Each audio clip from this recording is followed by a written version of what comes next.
Hello বন্ধুরা, সবাই কেমন আছো? আজ চলে এসেছি একটা মজাদার রেসিপি নিয়ে। তো তার জন্য আমি এখানে দুটো আম নিয়েছি এবং দুটো আমকে কেটে এর পাল্প বের করে নেব। আমরা সবাই কিন্তু অনেকে খেয়েছি মানে গাজরের হালুয়া, কিন্তু আজ আমি বানাবো আমের হালুয়া। তো দেখতে থাকো পুরো ভিডিওটা।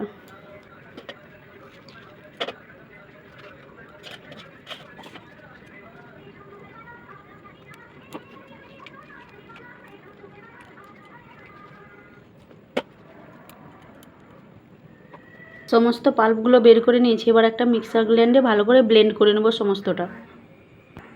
আমের পাল্পটাকে পুরো ব্লেন্ড করে নিয়েছি।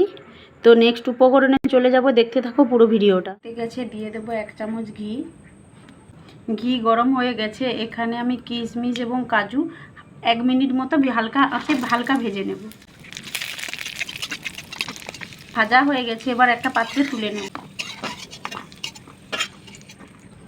ওই ঘিয়েতে দিয়ে দেব একটা এলাচ থেতো করে নেব এবং হালকা আঁচে, এখানে 150 গ্রাম সুজি নিয়ে নিয়েছি। এবার এটাকে হালকা আঁচে হালকা লাল লাল করে ভেজে নেব। হালকা লাল লাল হয়ে গেছে, এবার দিয়ে দেবো এখানে 100 গ্রাম চিনি দিয়ে দিয়েছি। এবার হালকা ভেজে নিয়েছি, দিয়ে দেব 2 চামচ আমুল পাউডার দুধ, দিয়ে দেব জল, দিয়ে 1 মিনিট মতো ফুটিয়ে নেব। 1 মিনিট ফুটিয়ে নিয়েছি, দিয়ে দেব আগে থেকে ব্লেন্ড করে নেওয়া আমের পাল্পটা, দিয়ে সুজির সঙ্গে ভালো করে মিশাতে থাকবো এবং এই সময় আঁচটা হালকা লো টু মিডিয়ামে রাখতে হবে। আমের পাল্পটায় জল মিশিয়ে নিয়েছি, ওই জলটা দিয়ে দেব।